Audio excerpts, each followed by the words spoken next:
entitled to his opinion. Unite the differences between Johannesburg? How do you unite all of us? I live in Johannesburg. I have for most of my life, Madam Zille. How do you unite Johannesburg versus how you claim to have united Cape Town? There's big differences, isn't there?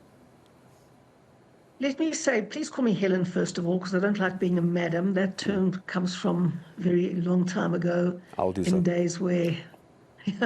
Good. So I just wanted to make sure about that. Look, we come from one of the most disparate and plural and complex societies in the world.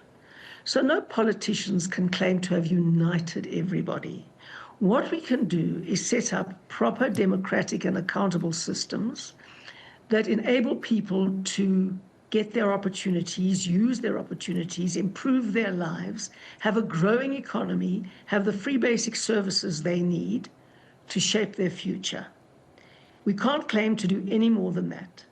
But that is as much as any government does in countries that are successful. So I'm not coming here with some kind of Archbishop Tutu unity project. I'm coming to try and ensure that everybody gets good services. I'm coming to try and make sure that we have a decent, responsive government. I'm going to try and ensure that there's no more corruption and that money is used for what it is intended, and that systems and structures are responsible and responsive and work. That's all I'm going to do. I can't claim that I'm going to bring heaven on earth or be a leader like Mandela. You know, no one else ever could be.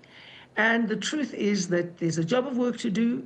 In the Constitution, when you're a mayor, it's spelled out very clearly what that job is, and I will try and do that job to the best of my ability. So are you toxic?